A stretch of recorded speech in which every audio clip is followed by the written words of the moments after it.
fuel tank system service, and the fuel gauge is on E. Check engine light, and there's a code. Fuel pump circuit high and fuel level sensor circuit high. I gotta take the rear seat up. There's triple square sockets you're gonna need. I got this set. No one sponsored this video, but there is a link in the description if you're interested in these triple squares. The M10 socket. Triple square.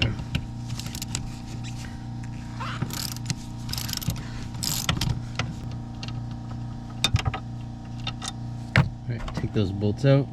I just moved the seat up to get the back ones. Might be easier to do the back ones first and then put the seat back. All right, so you got to get under the carpet here. There's no slice in the carpet in the front or the back. There's one way up here. So I'm actually going to take the two triple square bolts out from the front seat. I'm not going to take the front ones out. I should be able to slip the carpet up and then pick it up so I can access that. Now you can pull that carpet out of the way, and there's the access for the pump. Let's get under here.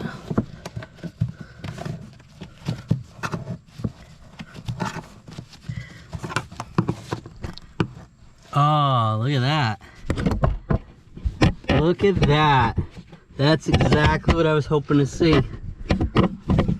Holy smokes. That's sweet.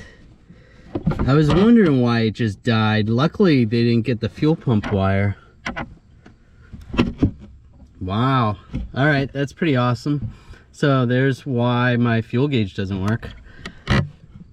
Perfect. Gonna have to bring the cat out.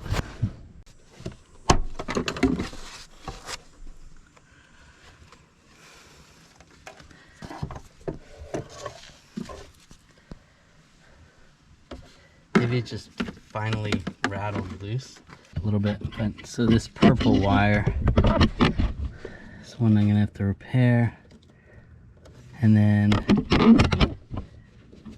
it's not chewed all the way through.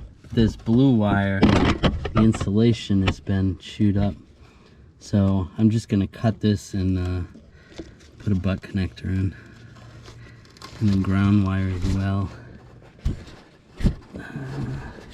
It's gonna be easier to just disconnect these. There we go. All right, so you can see on this black wire, none of the copper was chewed through. So I'm just gonna use some sealer, just seal that up with like liquid electrical tape. But this blue wire they did actually chew through, so I'm concerned about that one. Splice in the connector.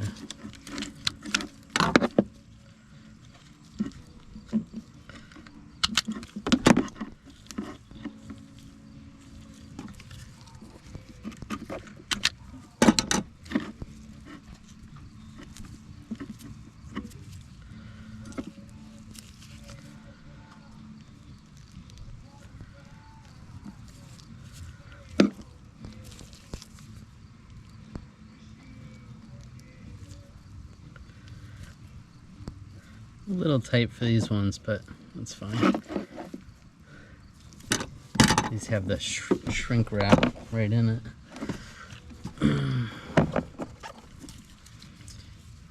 For any of the tools, I will link in the description, and these shrink wrap butt connectors. These are awesome.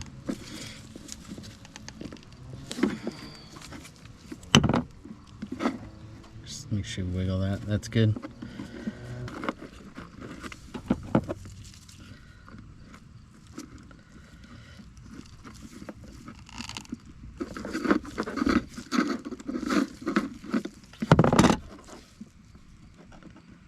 That's good.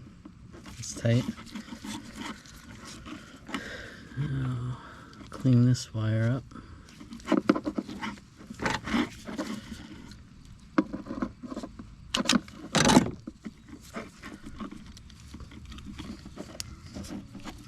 I'm gonna see if I have any shrink wrap. I'll just shrink wrap this whole wire because it's chewed up, but it's not wire's fine. Alright, shrink wrap. There we go.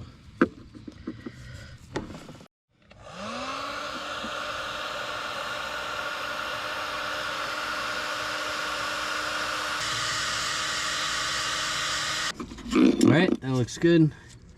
The wires are cleaned up. I'm just gonna put some electrical tape over. Maybe it'll slow down some of the rodents. And I do have some conduit. I'll put a couple things of conduit over it. Alright, it's all taped up. Alright, some conduit. It's a little oversized for what we need, but it's okay. It's one more line of defense. Alright, so if you have any ideas of something I can put in here to prevent rodents, let me know. I've tried mothballs in the past with vehicles, and I feel like it doesn't necessarily work on all rodents.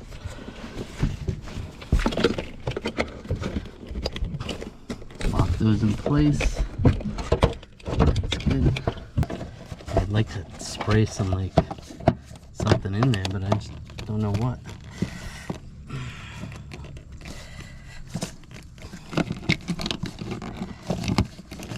Push this down.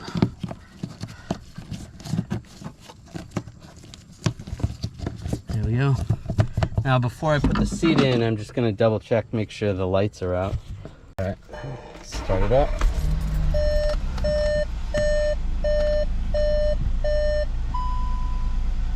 Oh, gas gauge is working again. Looks like we fixed it. So I just got to clear the check engine light and then we'll be good to go. Alright, thanks for checking it out. If you want to help out the channel, buy some of the tools that are linked in the description.